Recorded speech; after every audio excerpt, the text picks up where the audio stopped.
శ్రీమాత్రే నమః. జయ గురు దత్తాత్రేయ నమః. ఈ వీడియోలో మనం తులారాశి వారికి జూలై నెల మాస ఫలితాలు తెలుసుకుందాం. తులారాశి వారికి ఈ నెలలో ఒక అద్భుతమైనటువంటి యోగాలు ఏర్పడడం జరిగింది. దాంట్లో నెంబర్ 1 ఏంటంటే లాభస్థానంలో కుజగ్రహం, దాంతోపాటు కేతుగ్రహం. ఈ రెండు కూడా మన తులారాశి వారికి ధనస్థానానికి అధిపతులుగా ఉంటారు. అందువలన మీకు మీ యొక్క కుటుంబ సభ్యుల సహకారంతో కానీ, మీ యొక్క వాక్చాతుర్యం వల్ల అయితేనే, సహజంగా మీలో ఉన్నటువంటి టాలెంట్ వల్ల అయితేనే ఆర్థిక పరంగా మీకు అనుకూలత ఏర్పడుతుంది. భూములు, స్థిరాస్తులు, అన్నదమ్ములు, చిన్న ఓకే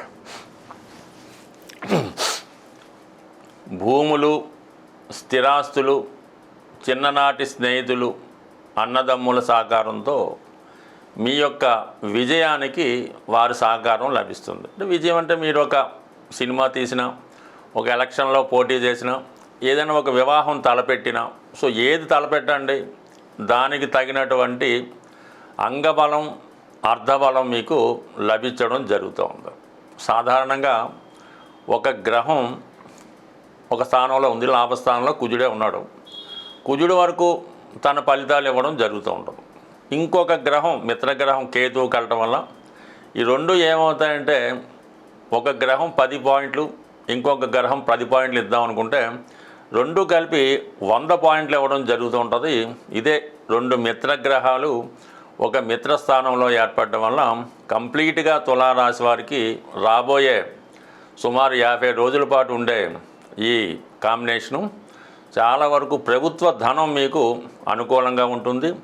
ప్రభుత్వ పదవి మీకు వరిస్తుంది. ఏదో ఒక విజయం మాత్రం ఈ సమయంలో మీకు లభిస్తుంది.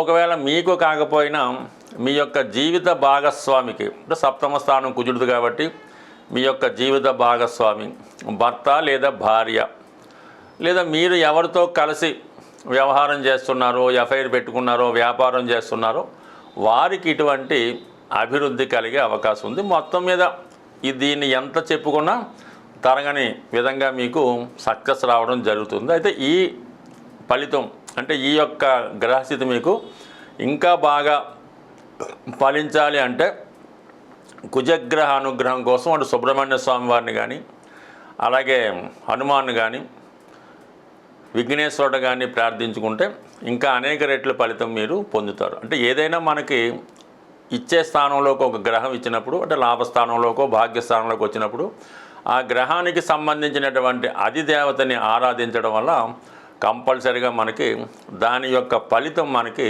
అందడం జరుగుతూ ఉంటుంది. వచ్చింది కదా అదే ఇస్తుంది అంటే రాదు. ఏదో ప్రయత్నం చేయాలి, ఏదో ప్రసన్నం చేసుకోవాలి, ఏదో ప్రయత్నం చేయాలి. అప్పుడు మాత్రమే ఆ ఫలితం మనకు దక్కుతుంది. కాబట్టి మరి ఈ సమయంలో మీరు ప్రయత్నం వల్ల అటు గృహం అన్నా ఏర్పడవచ్చు, పెళ్ళి అన్నా జరగవచ్చు, పోగొట్టుకున్న డబ్బన్నా రావచ్చు. ఇక శుక్రుడు, రాశ్యాధిపతిగా ఉన్నటువంటి శుక్రుడు అష్టమ స్థానంలో ఉన్నాడు. ఇది కొన్ని అనుకోని అనూహ్య సంఘటనలకి కారణం అవుతూ ఉంటుంది. శుభగ్రహం కాబట్టి మీలో ఉన్నటువంటి టాలెంట్కి ఒక విధమైనటువంటి గుర్తింపు రావడం జరుగుతూ ఉంటుంది. అలాగే ఈ అష్టమ స్థానం అయినటువంటి శుక్రుడు ఉన్న స్థానాన్ని శని భగవానుడు విజయస్థానం నుంచి వీక్షిస్తున్నాడు. మరి ఈ కారణం వల్ల మరి ఈ రాశిలో ఉన్నటువంటి స్త్రీలకి అటు మాంగళ్య స్థానం కావటం వల్ల వివాహం జరుగుతుంది. దూరమైనటువంటి భార్యాభర్తలు తిరిగి కలుసుకుంటారు. అలాగే మీలో ఉన్నటువంటి టాలెంట్కి గుర్తింపు, అలాగే ఉద్యోగ ప్రయత్నాలు 100% ఫలిస్తాయి. మరి మగవారికైతే కంపల్సరిగా దూరమైనటువంటి వివాహ బంధం కానీ, ప్రేమ బంధం కానీ, దూరమైనటువంటి మీ బంధువులు తిరిగి మిమ్మల్ని కలుసుకోవడం జరుగుతూ ఉంటుంది. మీ కుమార్తె కానీ, కోడలు కానీ, సిస్టర్ కానీ ఎవరైనా సరే దూరమైనటువంటి మీ యొక్క రక్త సంబంధీకులు తిరిగి మళ్ళీ కలుసుకొని మళ్ళీ పూర్వవైభవం రావడానికి కూడా ఈ శుక్రుడు మీకు కారణం అవుతుంది. ఇది అనుకోకుండా జరుగుతూ ఉంటుంది. సడన్గా మీకు సర్ప్రైజ్ లాగా జరుగుతూ ఉంటుంది. మీకు ఇది శుభంగానే ఉండే అవకాశం ఉంటుంది.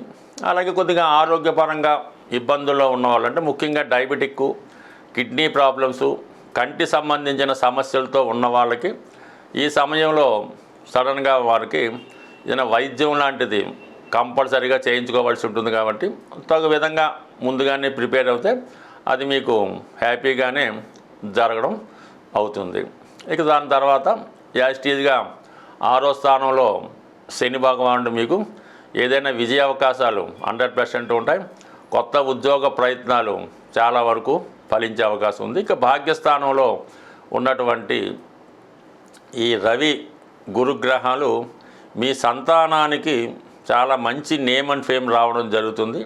అలాగే ఎవరైతే సంతానాన్ని ఆశించే నూతన దంపతులు ఈ సమయంలో మీ ప్రయత్నం చేయడం వల్ల సంతాన లాభం కూడా కలిగే అవకాశం ఉంది. అలాగే యాస్టీజ్గా మీ యొక్క విదేశ ప్రయత్నాలు ఫలిస్తాయి. దానికి కావాల్సినటువంటి వీసా, పాస్పోర్ట్ లాంటి ప్రయత్నాలు కూడా 100% చేసుకోవచ్చు. అలాగే దూర ప్రాంతంలో ఉన్నటువంటి పుణ్యక్షేత్రాలు దర్శిద్దామనే మీ ఆలోచన కానీ, దూర ప్రాంతంలో ఉన్నటువంటి మీ యొక్క పిల్లల్ని చూడాలనే ఉద్దేశంతో కంపల్సరీగా ఒక లాంగ్ జర్నీ ఈ నెలలో మీరు చేసే అవకాశం ఉంటుంది. ఇంచుమించుగా మనకి ఈ జూలై 15వ తారీఖు తర్వాత దశమ స్థానంలో రవి దిగ్బలుడవడం, లాభస్థానంలో కుజుడు, ఈ రెండు కూడా ప్రభుత్వ మూలకంగా కావాల్సినటువంటి ధనం కానీ, పలుకుబడి కానీ, పదవి కానీ జూలై 15 తర్వాత లభించే అవకాశం ఉంది. అలాగే ఆ సమయంలో నూతన ఉద్యోగ ప్రయత్నాలు కూడా ఫలిస్తాయి. బట్ ఏదైనా ఈ తులారాశి వారికి ఈ స్పెక్యులేషను, జోదం, పేకాట దాన్ని పక్కన పెడితే మిగతా అన్ని విషయాలు అనుకూలంగా ఉన్నాయి. కాబట్టి మంచి మార్గంలో మీరు ప్రయత్నం చేస్తే కొత్త అవకాశాలు చాలా పుష్కలంగా ఈ నెల మీకు రావడం జరుగుతుంది. ఈ స్వస్తి. ప్రతి ఒక్కరికి కూడా ధనం అన్నది చాలా ఇంపార్టెంటు. ఆ ధనం ప్రతి వాళ్ళు సంపాదిస్తూ ఉంటారు. అయితే వచ్చిన ఆదాయం కన్నా ఎక్కువ ఖర్చు అవ్వడం వల్ల రుణగ్రస్తులు అవ్వడం జరుగుతూ ఉంటుంది. ఆ కారణం వల్ల చాలామంది ఆర్థిక పరమైన ఇబ్బందులు కలుగుతూ ఉంటాయి. ఇప్పుడు మీకు ధనాన్ని కూడబెట్టడానికి, అంటే ధనం సంపాదించడం అందరికీ తెలుస్తుంది, అది దాచుకోవడం, అలాగే మీ అవసరానికన్నా ఎక్కువ ధనం రావడానికి ఒక పరిష్కారం అన్నది మీకు తెలియజేయడం జరుగుతూ ఉంటుంది. అది సింపుల్గానే ఉండడం జరుగుతూ ఉంటుంది.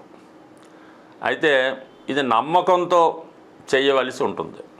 ముఖ్యంగా ధనాన్ని కూడబెట్టడంలో ఈ చీమలు చాలా ఇంపార్టెంట్ మాట.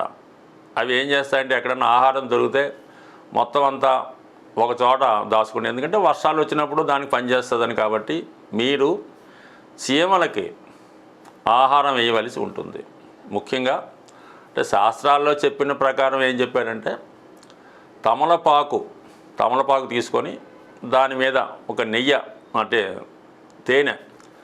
తేనె వేసి చీమలు ఉన్న చోట పెట్టడం జరుగుతుంది. ఇప్పుడు ఆ విధంగా కాకుండా మీరు డైరెక్ట్గానే పంచదార, బియ్యం పిండి కలిపి ఈ చీమలకి ఆహారంగా వేయడం వల్ల, అది ఎప్పుడు చేయాలి, మనం మంగళవారం చేయవలసి ఉంటుంది.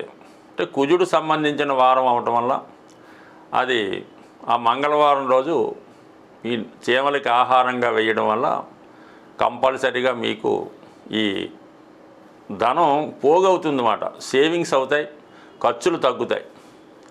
అలాగే మీరు ఒక కొబ్బరికాయ, అంటే బాగా, అంటే మనం సోమయ్యప్పకి వెళ్ళినప్పుడు ఇరుముడిలో వేసినటువంటి కొబ్బరికాయ, కురిటి కొబ్బరికాయ అంటారు.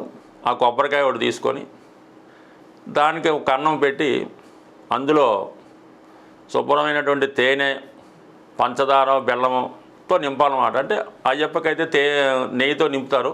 అలా కాకుండా ఇది స్వీట్తో నింపి దాన్ని పశ్చిమ దిక్కున, అంటే పశ్చిమం అంటే సౌత్ సైడు, అది ఎక్కడన్నా ఒక నిర్జల ప్రదేశంలో మీకు సౌత్ సైడు చక్కగా ఒక గొయ్యి తీసి మరీ లోతుగా కాకుండా అందులో కప్పెట్టవలసి ఉంటుంది అన్నమాట.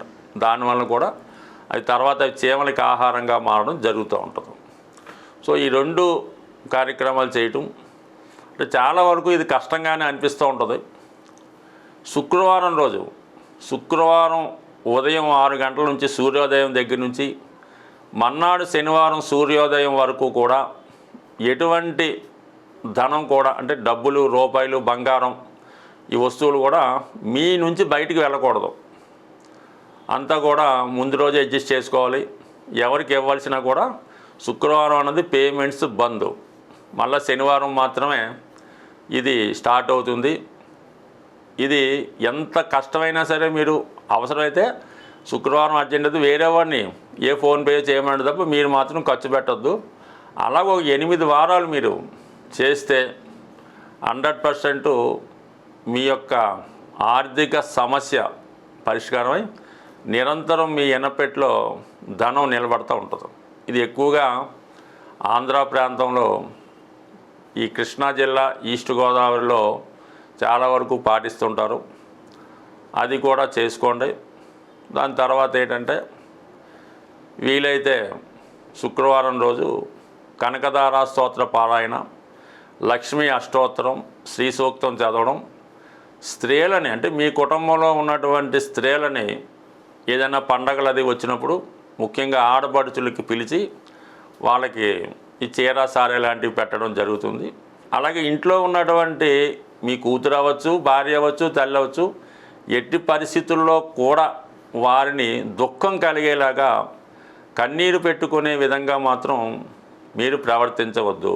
సాధారణంగా ఒక కుటుంబం పతనం అవుతుందంటే ఆ కుటుంబంలో స్త్రీ దుఃఖమే కారణం అవుతుంటుంది. ఊరకనే ఏడుస్తుంటారు. శుక్రవారం రాగానే ఒక్కొక్క ఇంట్లో ఎలా ఉంటుందంటే ఊరికే ఏడుస్తుంటారు. ఎందుకు ఏడుస్తారో అర్థమవుతావు. దాంతో ఆ యజమానికి ఇంకా చెప్పక్కర్లేదు. సో అటువంటివి ఉంటే సాధారణంగా పరిష్కరించుకుంటే కుటుంబం అన్నది సంతోషంగా ఉంటుంది. అది మనం నియమంగా ఉండడం అంటే కామన్గా ఈ శుచి, శుభ్రత అవన్నీ కామన్గా ఉంటాయి. ఈ కొద్దిపాటి రెమెడీలు మీరు పాటిస్తే తర్వాత ఇంకా బెటర్ రెమెడీస్ తెలుసుకునే ప్రయత్నం చేద్దాం. స్వస్తి.